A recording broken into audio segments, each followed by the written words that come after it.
Karibu Kasako Media. Jeshi la Burkina Faso lalenga mashirika yasiyo ya kiserikali na makundi ya haki za binadamu katika msako mpya unaoendelea.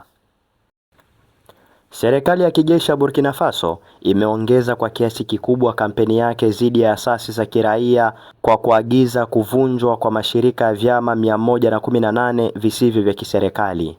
Hatua hii inalenga makundi mengi yaliyojitolea kwa ajili ya ulinzi wa haki za kibinadamu. Wizara ya Utawala wa Mikoa ya Uhamaji ilitangaza uamuzi huo mnamo Aprili 15 mwaka 2026. Mamlaka yalitaja sheria Julai mwaka 2025 kuhusu uhuru wa kujumuika kama msingi wa kisheria. Hata hivyo, serikali haikutoa uhalali wowote maalum wa kufungwa kwa watu wengi zaidi ya marejeleo yasiyo wazi ya kutofuata sheria. Kuvunjwa huku kwa wingi ni sehemu ya muundo mpana wa ukandamizaji ulioanzishwa baada ya jeshi kutoa madaraka mnamo Septemba mwaka 2022 chini ya uongozi wa Ibrahim Traore. Utawala wa kijeshi umekuwa ukilenga vyombo vya habari huru na wapinzani wa amani. Mamlaka yamesimamisha au kufukuza mashirika na vyombo vya habari kadhaa vya kimataifa. Wakosoaji wanasema hatua hizi zinanyamazisha upinzani chini ya kivuli cha usalama wa taifa.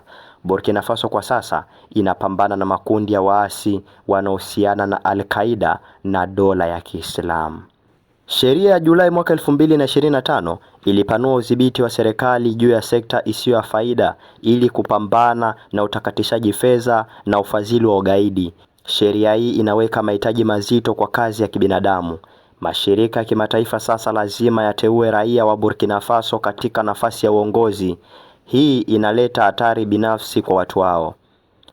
Ilaria Alegrozi, mtafiti mkuu katika Human Rights Watch, alibainisha kutokwenda sawa kisheria kwa ukandamizaji wa sasa. Kitendo cha sheria ya kijeshi, ikiwa kimetokana na madai ya kutofuata sheria mwaka 2025, kinaonekana kutiliwa shaka kisheria kwani muda unaohitajika bado haujaisha, alisema. Kasako Media, tunaangazia maisha, tunaandika kesho.